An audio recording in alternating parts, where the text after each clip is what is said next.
Bon, je sais pas si vous avez remarqué, mais en ce moment, c'est un tout petit peu le bordel. Il y a genre tout le monde qui dit que c'est la guerre en permanence, et si t'écoutes les médias, t'as l'impression que les États-Unis, c'est les garants de la liberté, de la vérité et tout ce que tu veux, et que la Russie, c'est les méchants qui ont envahi l'Ukraine 8 fois ces 15 derniers jours. Tu sais, ça fait un peu manuel scolaire de 3e qui essaie de t'expliquer la guerre froide. Alors du coup, on se doute bien que c'est plus compliqué que ça, mais le problème, c'est que ça concerne l'Ukraine. Et que tout le monde s'en fout en temps normal de l'Ukraine, de ses enjeux géopolitiques, de comment ils vivent là-bas, des ressources qu'ils ont. Et en plus, en Ukraine, il fait froid, tout le monde est moche et pauvre, et en plus, les bâtiments sont gris, bref, ça donne pas envie de s'intéresser, quoi. Alors peut-être que les médias, ils ont raison, hein. Peut-être qu'il faut aller faire la guerre à la Russie, en Ukraine, envoyer l'armée, Poutine est méchant, etc. Mais quand même, dans le doute, on va s'intéresser au sujet parce que des fois, les gouvernements, ils se foutent un petit peu de notre gueule pour légitimer des guerres qui sont un peu discutables. Et du coup, aujourd'hui, on va parler de l'Ukraine, et contrairement aux autres médias, on va en parler bien. Et dans ce genre d'affaires, pour discerner le vrai du faux, on a besoin de la backstory. La quoi? Le contexte. Nina, on est des professionnels, on est des journalistes, on parle anglais, d'accord? Bref, on va faire un petit peu d'histoire. L'Ukraine, c'est pas vieux. C'est né avec l'effondrement de l'URSS en 1991. La Russie perd plus de 5 millions de kilomètres carrés, donc deux gros bouts. La Biélorussie et l'Ukraine, avec qui elle partage une grande frontière commune. Tous ces pays intègrent alors le libre marché capitaliste qui avait déjà été amorcé par les réformes de Gorbatchev. La population, notamment d'Ukraine, se tourne vers l'Ouest après l'échec du soviétisme et parce que les richoux de ces pays y voient une occasion de se faire pas mal de fric, sachant que les Occidentaux sont bien contents de les accueillir dans leur zone d'influence. Autre point important, pendant l'effondrement de l'URSS, un accord tacite se fait entre les Russes et les États-Unis. La transition sera faite à condition que les États-Unis, à travers l'alliance militaire qu'est l'OTAN, ne viennent pas s'installer dans les pays frontaliers de la Russie pour ne pas relancer le climat de guerre froide et pour permettre à la Russie de garder les liens de dépendance économique qu'elle impose aux anciennes républiques soviétiques. Des accords de démilitarisation de la zone seront signés, garantissant par exemple l'absence d'armes atomiques. Ce qui est en fait pas très bête. Les accords seront plus ou moins respectés au fil des années et l'arrivée de Poutine au pouvoir au début des années 2000 va étrangement renforcer la paix entre les deux pays. On est début des années 2000 et la Russie démantèle des bases militaires permanentes qu'elle avait en Europe ou en Amérique et accepte la présence militaire états-unienne en Asie. Les zones tampons que sont l'Ukraine et la Biélorussie tiennent bon, mais ça tient à pas grand-chose. Vu que dans ces pays, il y a un concept qui apparaît qui s'appelle la souveraineté nationale et qui fait que, à tout moment, ça peut basculer dans un sens ou dans l'autre. Soit parce que le peuple en a décidé dans des incroyables élections démocratiques, soit parce que des grandes puissances extérieures les aident à prendre des décisions, si tu vois ce que je veux dire. Surtout que l'Ukraine est un pays divisé, comme les élections le montrent par exemple. L'Est est à 95% pro-russe, car il est très proche politiquement et économiquement des entreprises privées russes, qui traitent directement avec la paysannerie pauvre. Se rajoute à cela la prédominance du russe comme langue couramment utilisée. Quant à l'Ouest, c'est l'exact inverse. Ils votent pro-européens à 95% avec un système à l'occidental. Beaucoup de riches oligarques et des grosses entreprises bien moins dépendantes économiquement de la Russie et tournées vers les subventions venant de l'Ouest. Cette séparation très nette en Ukraine en fait un pays qui peut sauter à tout moment et dont les frontières pourraient devenir très floues. Bref, il vaut mieux pas mettre trop les pieds indélicatement dans ce pays parce que ça risque de péter très facilement. Et c'est pourtant précisément ce que vont faire les États-Unis. Toujours début des années 2000, les accords militaires dont on a parlé sont rendus caducs par décision états-unienne.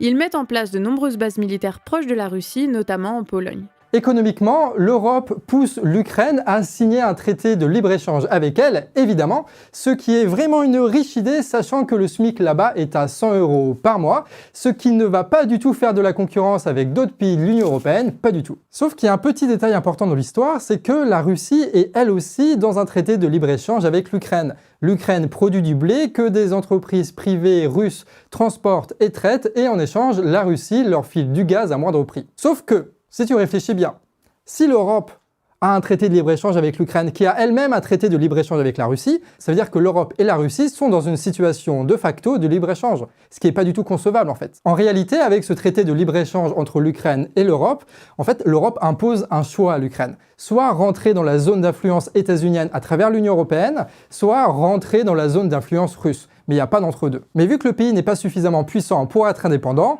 il va falloir choisir son impérialisme. En plus de ça, l'Ukraine était dans la merde économiquement. Vu que l'effondrement de l'URSS n'a pas tant changé sa situation de soumission économique face à la Russie, et que l'entrée dans l'Union européenne de la Pologne a rompu en grande partie le marché avec eux.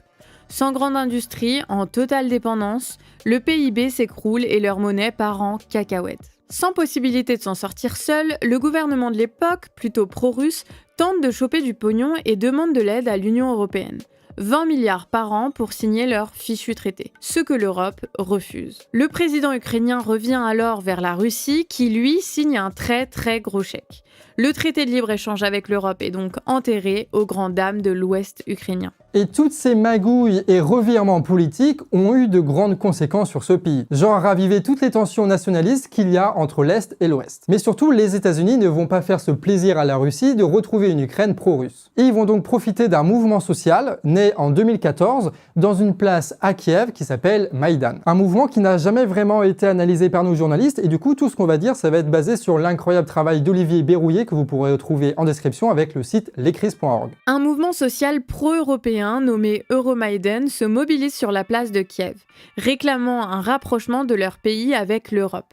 Les mobilisations s'intensifient jusqu'à atteindre 500 000 personnes. Donc, vu de loin, la mobilisation, elle a l'air plutôt sympa, démocratique et tout ça, qu'on soit d'accord ou pas. Ce qui va changer la donne, c'est que tu as quelques acteurs qui vont arriver pour histoire de récupérer le mouvement, tu vois, voler le mouvement social, et ces gens-là sont un petit peu moins recommandables. À commencer par le défilé des diplomates et ministres européens et états-uniens qui viennent à Kiev pour manifester et demander la démission du président, jusqu'à même offrir des cookies aux manifestants. Des cookies pour demander la démission d'un président qui a été élu avec un suffrage qui a été reconnu au niveau international et à qui il reste juste un an de mandature. Alors que le peuple gueule, évidemment, c'est une chose. Mais que des diplomates étrangers se mêlent de tout ça, là, c'est bizarre, tu vois, c'est pas du tout la place des diplomates, normalement. Ils profitent juste d'une situation sociale pour servir leurs propres intérêts, c'est ce qu'on appelle une putain d'ingérence. Et surtout qu'on peut un petit peu douter du fait que les États-Unis n'ont pas apporté que des cookies aux manifestants. Les autres grands acteurs, ce sont les partis politiques qui se mobilisent, et ils sont 3. Des libéraux d'extrême droite, des européistes libéraux et un parti néo-nazi. Des nazis donc qui sont indirectement soutenus par l'Empire états-unien et par l'Union européenne, ce qui est un peu ironique quand on y pense. Va alors y avoir une radicalisation à l'extrême droite du mouvement, avec des étudiants qui ne ressemblent pas vraiment à ce qu'on voit en France, hein.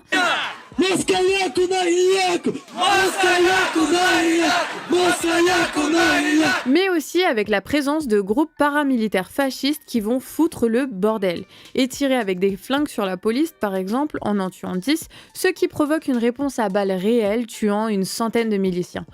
Le gros bordel, quoi. Autre que le côté spectaculaire, évidemment, avoir des nazis à ce moment-là, ça pose plein de questions. Déjà que la société ukrainienne est suffisamment cassée pour que ce genre de groupe puisse prospérer, s'organiser, jusqu'à mener des guérillas à l'intérieur de la capitale. Ça pose des questions. D'où viennent-ils? D'où viennent leurs armes? Qui les organise? Qui les soutient? Qui est-ce qui les finance dans cette histoire? Et pourquoi est-ce que les autorités ukrainiennes ils ont laissé faire? Et donc ça pose la question de la place d'une organisation parallèle en Ukraine, ce qu'on appelle une mafia, qu'elle vienne de l'Ouest ou de l'Est. Des mafias et des nazis qui se servent de la misère en Ukraine pour structurer quelque chose en parallèle, vu que plus personne n'a confiance en l'État. Mais dans tous les cas, le fait que tu aies des nazis aussi bien organisés, ça montre bien qu'il y a un grand problème d'inégalité et de corruption dans ce pays. À la place Maïdan, c'était un bordel d'autant plus grand, sachant qu'on apprendra que des snipers étaient positionnés dans les immeubles et qu'ils ont étonnamment tiré sur la police et sur les miliciens, générant un chaos extrêmement violent.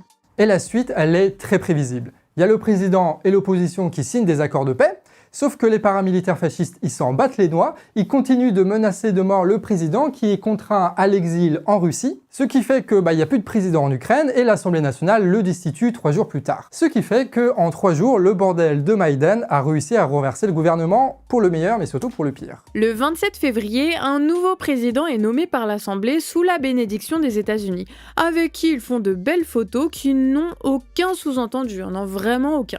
Pour la petite histoire, une fuite a montré qu'à ce moment-là, les États-Unis ont choisi qui devrait être ou pas être dans le gouvernement.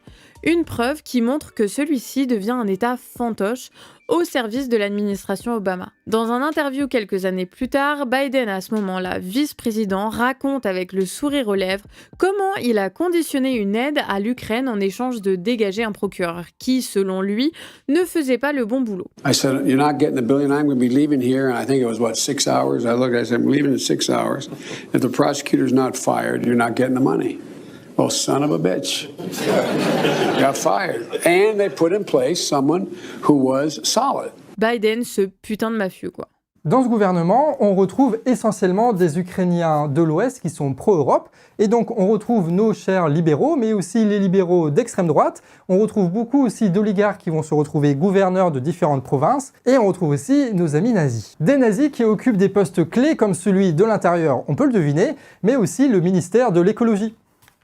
C'est beau, hein? Et quand je répète 14 fois le mot nazi, j'exagère pas en fait, c'est pas genre moi qui vois des nazis partout, c'est des putains de nazis. Des nazis qui font des commémorations nazies, des blagues de nazis, des hommages de nazis, des bagarres de nazis contre les communistes, des condamnations de l'homosexualité qui seraient responsables du sida des nazis, des tabassages nazis de journalistes qui diffusent des images de Poutine pour qu'il démissionne, enfin c'est des putains de nazis avec la croix gammée, Hitler et tout le bordel. Et la question qu'on peut se poser, c'est pourquoi est-ce que des nazis font alliance avec des libéraux? Bah déjà, ils sont d'accord sur le fait qu'il n'y a pas de lutte des classes. Parce que les nazis, eux, ils pensent que c'est plutôt la lutte des races et machin, et les libéraux, eux, ils sont plus dans le darwinisme social, où tout le monde est en concurrence et seuls les plus forts peuvent s'en sortir. Et du coup, les nazis, ils sont globalement plutôt d'accord avec ça, tu vois. Il faut contourner un peu le truc, mais ils sont d'accord. Et évidemment, le nazisme est profondément anti-russe et pan-européen, donc là aussi, ça passe. Et les autres partis acceptent les nazis parce que eux, ils ont une base un peu prolo, tu vois, parce qu'ils ont un peu un discours social fort, etc.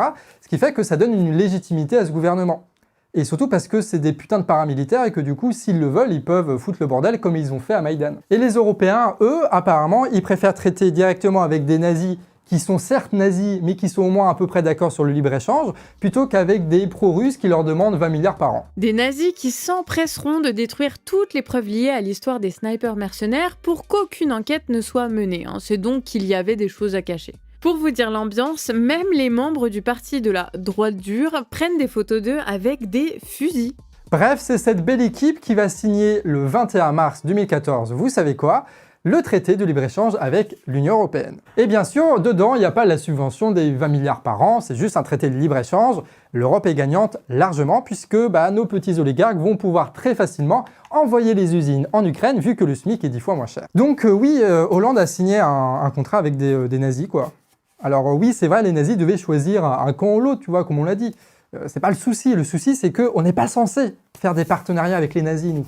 Enfin, je crois pas, normalement. Et face à cette évidence, tu as le ministre des Affaires étrangères de la Suède, persécuteur d'Assange, qui affirme que les nazis qui ont fait un coup d'État sont démocratiques, et que le procès antisémite est une propagande pro-russe. Oui, ils ont dit ça. Et ce traître de Fabius répétera la même chose sur France Inter sans que Léa Salamé ne mouffe, comme toujours. Du côté russe, ils se sont bien sûr servis de cette histoire de nazis en rebalançant plein de merde à côté pour cliver encore et encore la population, radicalisant les pro-russes et décrédibilisant le gouvernement de Kiev. Un gouvernement donc qui prend le pouvoir par la force, qui est pro-Europe et qui a un poil illégitime, et forcément ça va raviver les tensions dans un pays qui est déjà de base divisé comme on l'a dit. C'est dans ce contexte que le Parlement de la province de Crimée va dénoncer l'illégitimité du pouvoir à Kiev et déclencher un référendum de rattachement à la Russie. Pour rappel, la Crimée est majoritairement russe, ultra majoritairement pro-russe. Et là-bas, le parti des nazis ne font que 1%.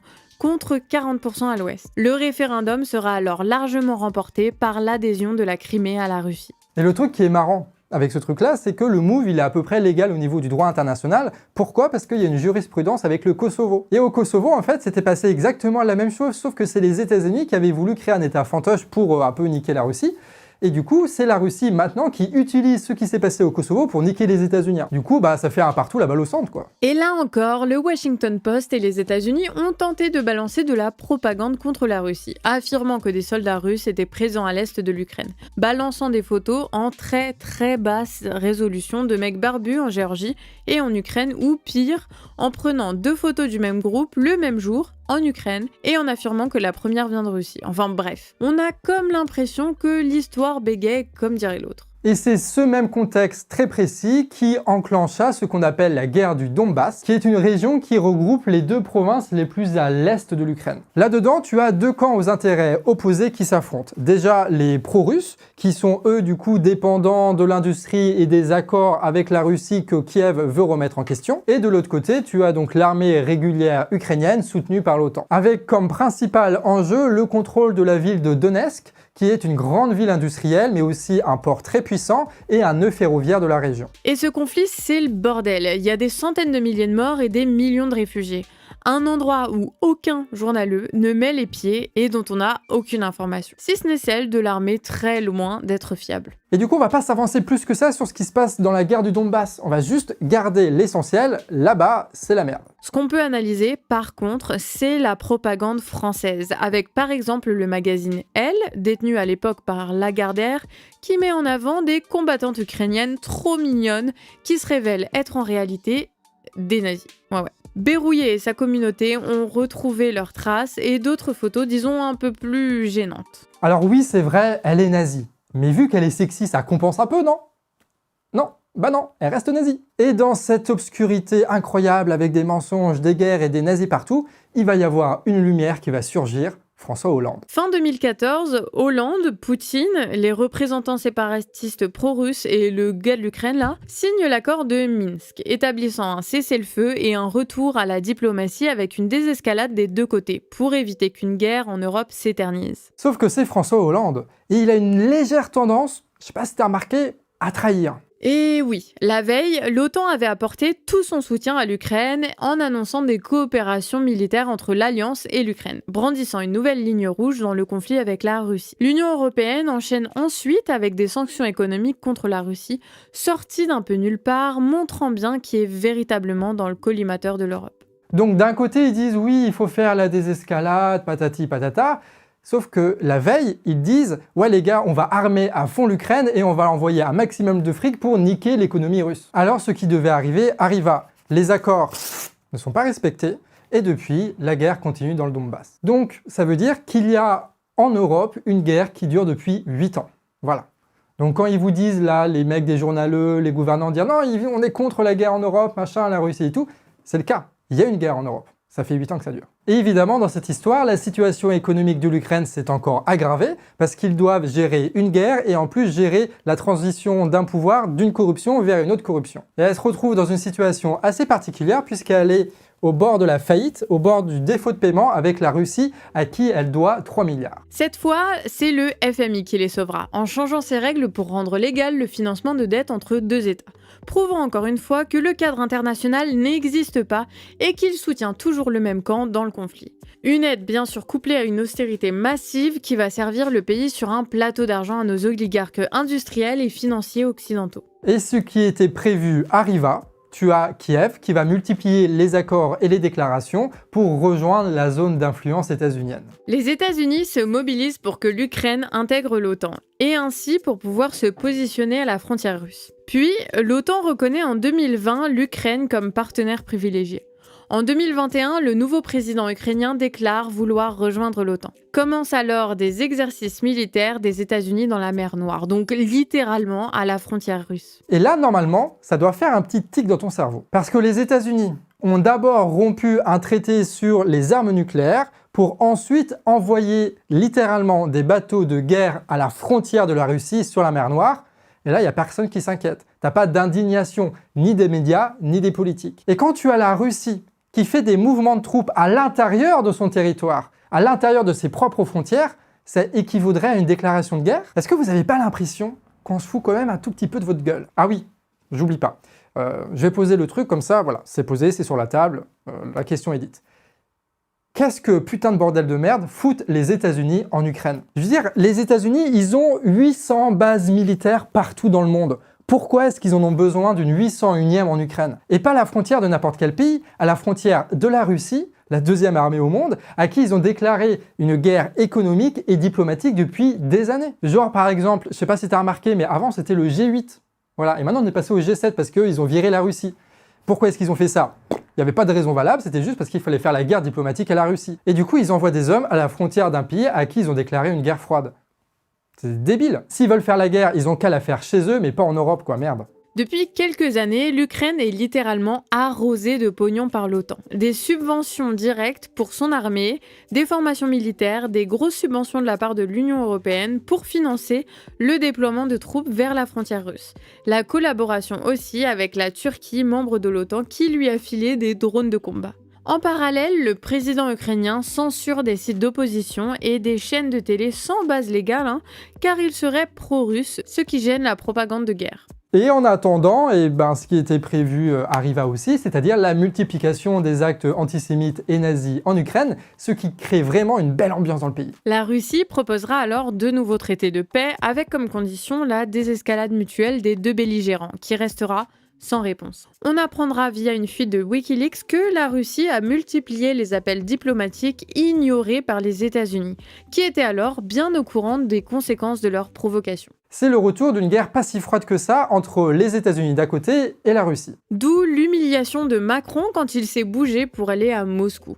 Une table gigantesque pour faire passer un message clair, la France a toujours été le paillasson des États-Unis et ne représente rien dans ce conflit. Et pour finir, on va parler d'un dernier move diplomatique que la Russie a fait dernièrement.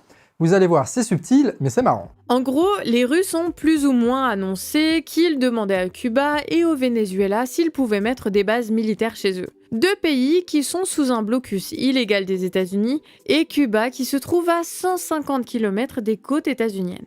Et là, levée de bouclier, chez les États-Unis trouvant insupportable d'installer des bases militaires si proches de leurs frontières. Alors que c'est exactement ce qu'ils ont fait à la Russie en fait. Alors pourquoi ce qui est inacceptable pour les États-Unis deviendrait donc nécessaire pour les Russes? Réponse, parce qu'on est dans une situation où le respect et le droit international, on s'en bat les couilles. Et s'il n'y a pas de respect du droit international d'un côté, ça veut dire qu'il n'y aura pas de solution diplomatique de l'autre en fait. Et c'est pour ça qu'on a une escalade militaire encore et encore. Les provocations états-uniennes poussent mécaniquement la Russie à répondre par la force militaire pour relancer un semblant de rapport de force et de diplomatie. Et en réponse, les membres de l'OTAN multiplient les menaces et le mouvement militaire.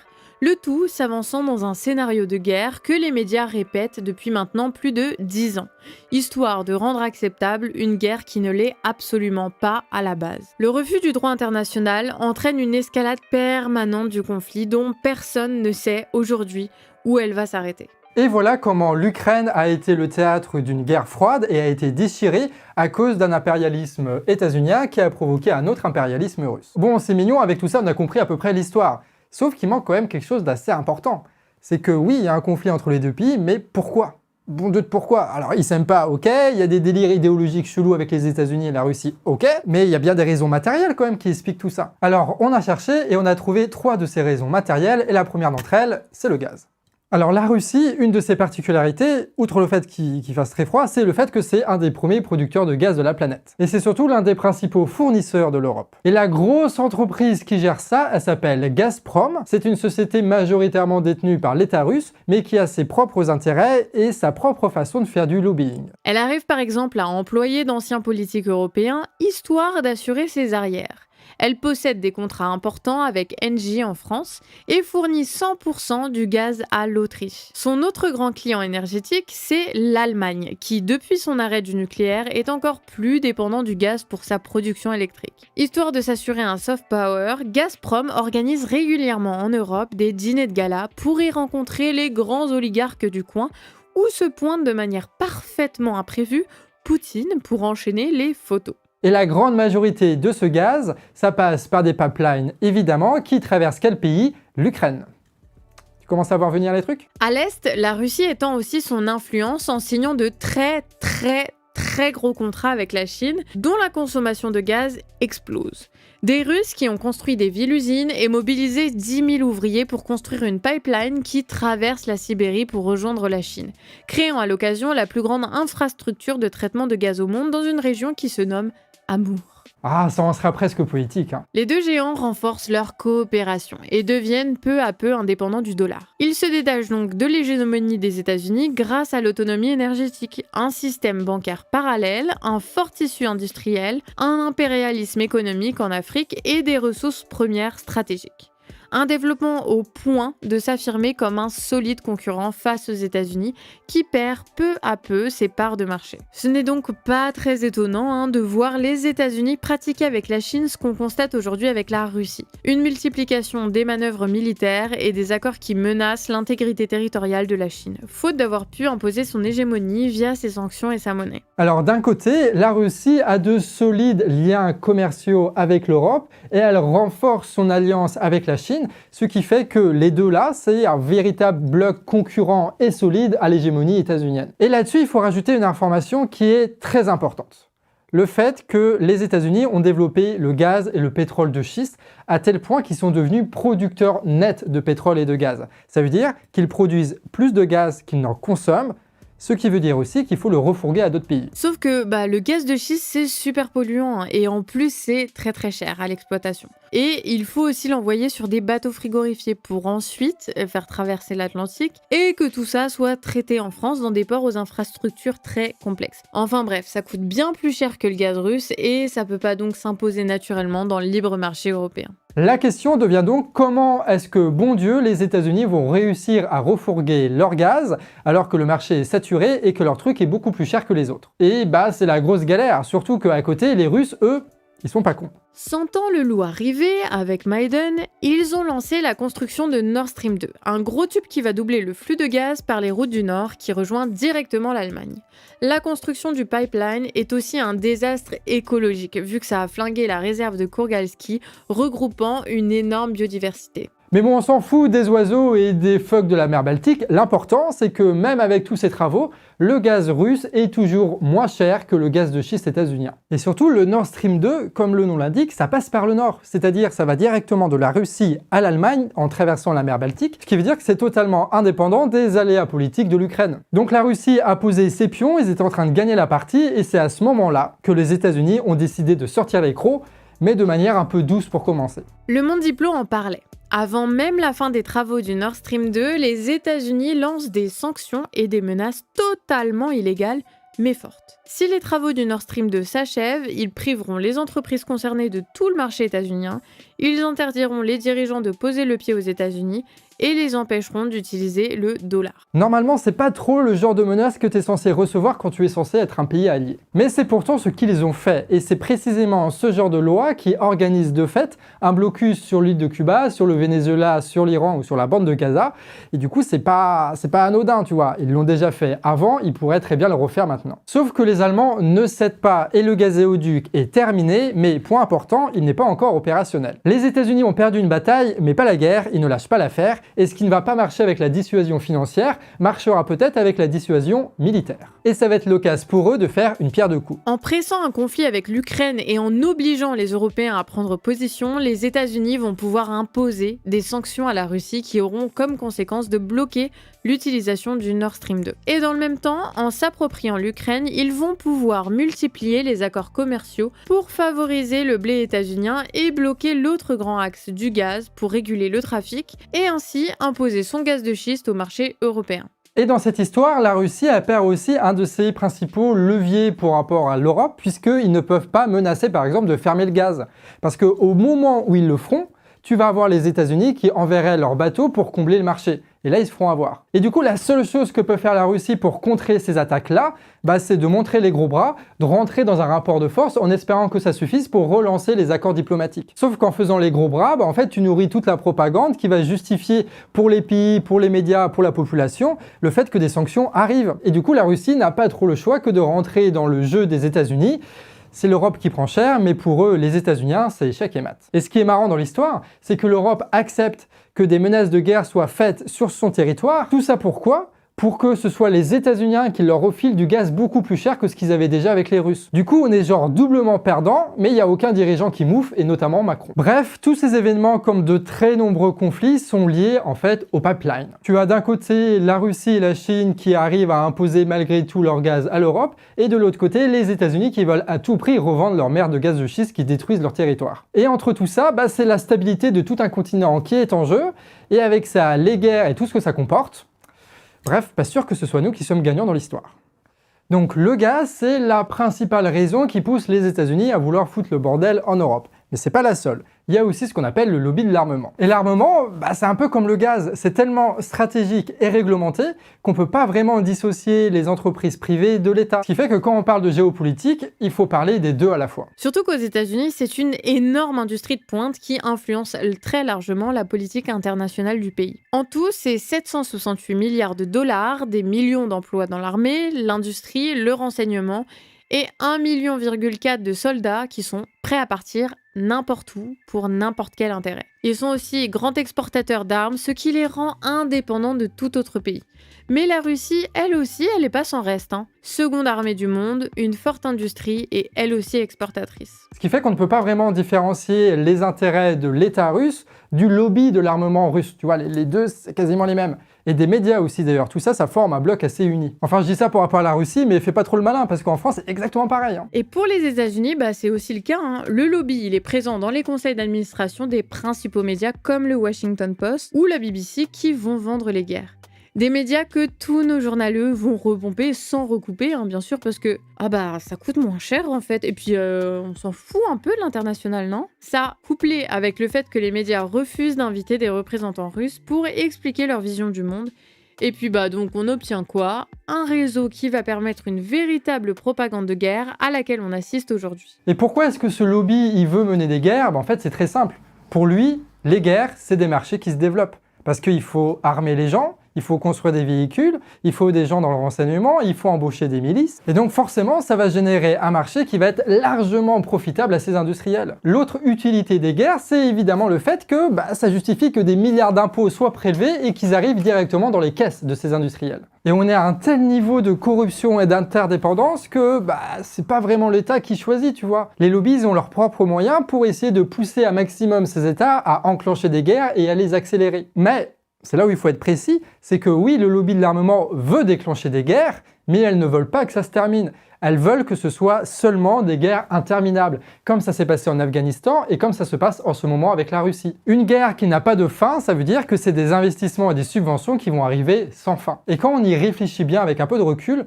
on remarque que les seuls gagnants de cette situation, quoi qu'il arrive, ce sont les industriels de l'armement russe, et états-uniens et européens qui se font un maximum de fric. Un effet renforcé aujourd'hui par la crise du Covid qui va avoir une répercussion à rebours sur l'industrie de l'armement. Le lobby doit alors dès aujourd'hui créer les conditions pour s'assurer un gros marché demain pour compenser les futures pertes liées à l'arrêt de production. La guerre est aussi un moyen pour les États de consolider leur alliance, que ce soit entre les États-Unis et l'Europe ou la Russie et la Chine. Chacun ayant intérêt à ce que les coopérations se renforcent. Pour rappel, c'est la première fois depuis la Révolution chinoise que les deux pays font des exercices militaires ensemble. Sauf que ces alliances nouvelles créent dans le même temps une concurrence et une rivalité qui va générer les conditions pour de futures guerres. En fait, le lobby de l'armement, c'est un serpent à plusieurs têtes qui se mord lui-même la queue. Parce qu'ils veulent toujours être de plus en plus forts et avoir toujours plus de profit. Donc pour ça, il faut qu'ils justifient des situations de guerre. Du coup, ils appellent les politiques corrompus, ils appellent les journalistes corrompus, ils s'arrangent pour balancer un peu de la propagande de merde, et là, tout d'un coup, il y a un conflit qui apparaît. Du coup, ils chopent un maximum de pognon, que ce soit de l'OTAN, des États-Unis, de machin, de trucs de mes couilles, et du coup, ils se renforcent, ils sont encore plus puissants qu'avant, et du coup, ils sont encore plus capables de créer de nouvelles situations de guerre. Et toutes ces guerres qu'ils génèrent partout dans le monde, il n'y a qu'à voir par exemple en Afghanistan, en fait, ça va juste suffisamment détruire un pays pour créer toutes les conditions nécessaires pour que de nouvelles guerres apparaissent. Donc tu vois, c'est un peu l'éternel retour à la guerre en permanence, c'est pas ouf, et ça veut dire quoi ? Ça veut dire que sans mesures radicales contre le lobby de l'armement, on sera contraint à ce que ce soit ce lobby-là qui décide de notre politique internationale, et cette politique, c'est la pire qui soit, c'est celle de déclarer des guerres partout. Bon mine de rien, on avance dans cette vidéo. Donc on a vu toute l'histoire qui a amené à ce que ce soit le bordel en Ukraine. On a vu que c'était à cause du gaz et de l'armement qu'il y avait eu ça, mais il y a un troisième acteur qui est assez intéressant et un peu plus subtil. Cet acteur, c'est le peuple qui se met en mouvement à cause de grosses crises économiques. Faut savoir qu'en 2021 en Ukraine, c'est toujours la grosse merde. Plus de 600 000 Ukrainiens ont fui le pays pour trouver un emploi et se retrouvent confrontés à une xénophobie grandissante en Pologne. Le niveau de vie ukrainien a chuté et leur monnaie qui s'appelle Grivna a plongé jusqu'à atteindre son niveau le plus bas. De nombreuses coupures de courant ont eu lieu et ça même dans les villes autour de Kiev comme nous l'auront raconté des copains là-bas. Et en Russie aussi, c'est la grosse galère. Il y a là-bas aussi de nombreuses coupures de courant dues à un manque d'entretien du réseau électrique. Sans compter le Covid qui a aussi foutu la merde là-bas, où l'absence de services publics, de systèmes de santé efficaces et l'isolement a grave appauvri économiquement et socialement les gens. Autre fait marquant, les dockers en Russie ont longtemps manifesté et fait la grève en bloquant les ports du pays pour demander une revalorisation de leur salaire. En Biélorussie, une grande grève suivie par de très nombreux secteurs de l'économie a éclaté en 2020. Leur revendication, plus de démocratie dans un pays qui reste très mafieux dans son fonctionnement, une augmentation des salaires ou encore des meilleures conditions de travail. De même d'ailleurs au Kazakhstan, où des révoltes qui se disent elles-mêmes anticapitalistes ont lieu et sont sévèrement réprimées. Plus généralement, ces pays doivent faire face à des mouvements massifs, comme on en voit dans chaque pays.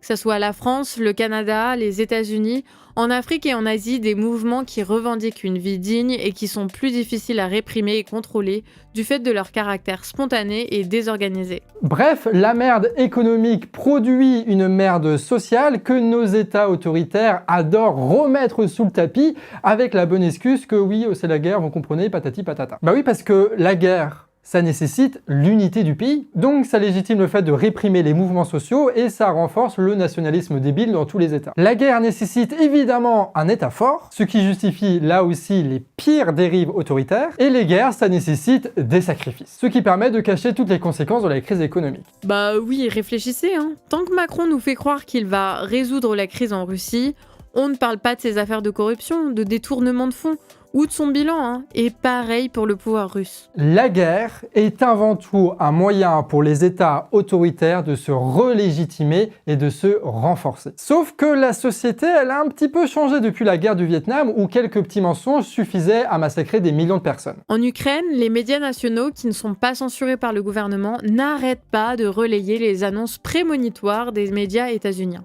Demain, la Russie va envahir l'Ukraine. Malgré la psychose, l'armée russe reste en Russie et n'a rien annoncé sur de futures attaques. La peur se transforme en ridicule et la propagande pro-guerre venue des États-Unis et qui se propage partout devient évidente pour des millions de personnes, permettant de nous défendre des offensives médiatiques. D'autant que les réseaux sociaux et les automédias comme le Canard permettent d'avoir un recul sur ce genre de conneries. On ne nous ment plus si facilement. Et du coup, cette situation un peu bizarre là, de guerre froide, de machin truc, se rajoutant à la décrédibilisation totale des médias, ça crée des mouvements sociaux qui sont très spécifiques à la situation dans laquelle nous sommes. En Russie, par exemple, en parallèle des menaces de guerre états-uniennes, tu as le renforcement d'un mouvement contestataire pacifique, qui dénonce l'escalade militaire qu'entraînent les États-Unis et la Russie, et qui sont donc favorables à une démilitarisation mutuelle.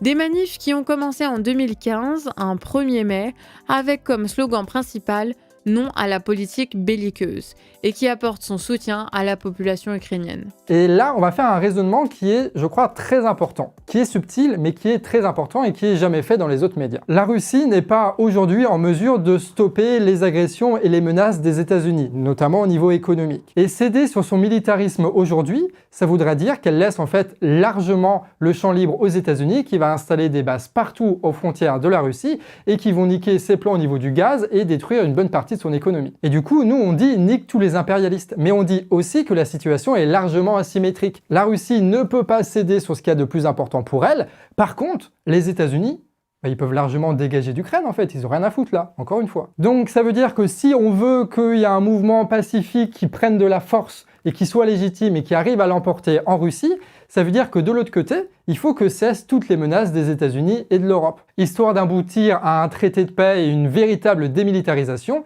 qui vont permettre de redonner de la légitimité à ces mouvements-là. Ce qui fait que ce qu'on fait nous en France a énormément d'influence à l'autre bout de l'Europe, quoi. Enfin, je dis ça, je dis rien. À ceux qui se demandent, avec angoisse, quand et comment nous allons céder à la guerre, je voudrais dire que rien, à aucun moment, au sein de ce Conseil de sécurité ne sera le fait de la précipitation, de l'incompréhension, de la suspicion ou de la peur. Dans ce temple des Nations Unies, nous sommes les gardiens d'un idéal. Nous sommes les gardiens d'une conscience. La lourde responsabilité et l'immense honneur qui sont les nôtres doivent nous conduire à donner la priorité au désarmement dans la paix. Bon, du coup, on a vu tout ce qu'on devait voir à peu près pour comprendre la situation et on va pouvoir passer à la conclusion. Donc rappelez-vous, il y a à peu près 30 minutes, on disait « c'est le bordel en Ukraine ». Et maintenant, on peut dire, on comprend un petit peu mieux le bordel en Ukraine. On a l'impression comme ça que c'est le bordel, hein, mais en vrai, la crise ukrainienne est la cristallisation de multiples tensions diplomatiques hautement prévisibles, qui touchent à énormément de sujets importants et très complexes, qui peuvent être liés à l'énergie, la corruption, les crises économiques et le fonctionnement médiatique. En fait, c'est une crise mondiale qui se manifeste localement. Tout, d'ailleurs, bouge très vite. Il est possible que la vidéo soit déjà en retard, hein. Par exemple, ce matin, on a appris que la Russie a déplacé ses troupes loin de la frontière, ce qui n'a pas l'air de rassurer les États-Unis. Ce conflit mondial risque de durer, hein, mais espérons-le, ce retrait permet d'envisager une sortie vers le haut. Et pour cette fin de vidéo, on pourrait vous dire énormément de choses, genre aligner des propositions pour essayer de faire un internationalisme machin truc. On pourrait faire une vidéo là-dessus, mais c'est pas trop le sujet. Aujourd'hui, on va juste se contenter de ce qu'il y a de plus simple, de plus évident et qu'il ne faut jamais oublier.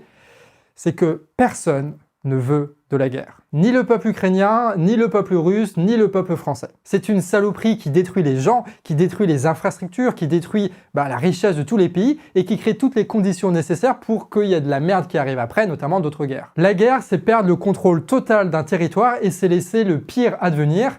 Il n'y a qu'à voir au Moyen-Orient qu'est-ce qui s'est passé à chaque fois que le pays de la liberté est intervenu. En réalité, la guerre ne sert que les intérêts des industriels et des oligarques. Et vu qu'en général, nos oligarques et nos industriels, c'est pas vraiment les mêmes intérêts que nous, le peuple, et du coup, nous, on doit s'opposer à toutes les guerres parce qu'on n'en veut pas et ça sert jamais nos intérêts. Et donc, on doit s'opposer à tout ce qui produit les guerres. Que ce soit les alliances militaires flinguées, les dépendances énergétiques, les jeux idéologiques à la con ou le lobby de l'armement. Et aussi s'opposer à tous ces putains d'impérialistes qui profitent des populations pauvres pour mener leurs petits jeux géopolitiques à la con. Et si personne ne veut la guerre, nos oligarques doivent donc mentir pour la rendre acceptable. Et d'après Julian Assange, le fondateur de Wikileaks, ça, c'est une bonne nouvelle. Et oui, finalement, il nous suffit de dire la vérité pour les empêcher de faire leur foutue guerre. Et ça, c'était son projet.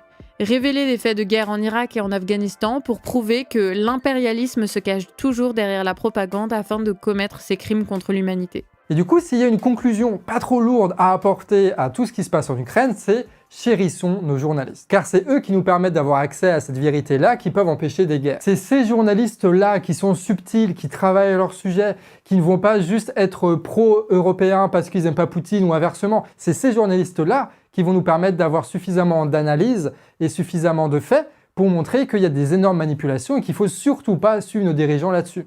Il ne faut surtout pas céder à la guerre. Non, parce que quand même, les journalistes, là, ils sont dans un délire de on va faire la guerre en Europe contre la deuxième armée du monde avec la première armée du monde à nos côtés. Pourquoi? Parce qu'on n'aime pas Poutine.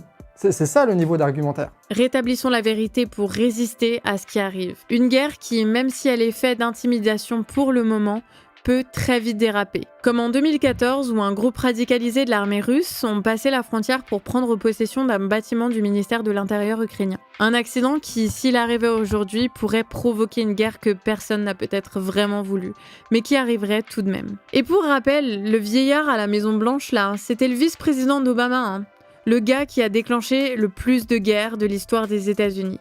Foutre le bordel à l'étranger pour des intérêts privés, c'est ça sa putain de spécialité, hein, faut pas l'oublier. Bref, en simplifiant les analyses à l'extrême et en reprenant toutes les propagandes pro-guerre, les journaleux et les oligarques sont en train de créer une situation qui peut très mal finir. Sauf que la petite nuance, c'est que tous ces petits oligarques avec leur costard cravate là, c'est pas eux qui vont aller à Donetsk, c'est pas eux qui vont aller dans le Donbass se prendre des balles, c'est pas eux qui ont eu leur ville détruite, c'est pas eux qui ont eu leur vie être bouleversée, c'est pas eux qui ont été contraints de partir en exil. En fait, ces gens-là, le jour où la guerre va être déclarée, qu'est-ce qu'ils vont faire, ces gens-là?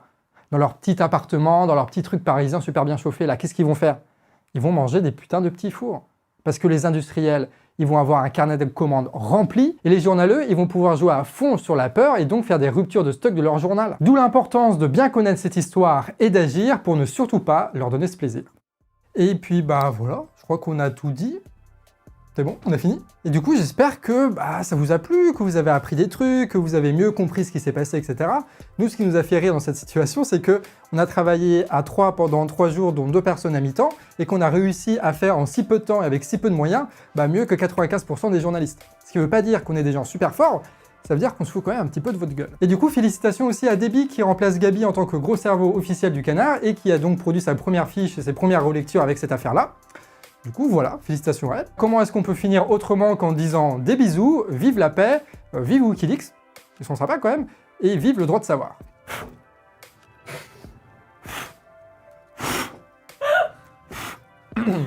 Et du coup, des bisous.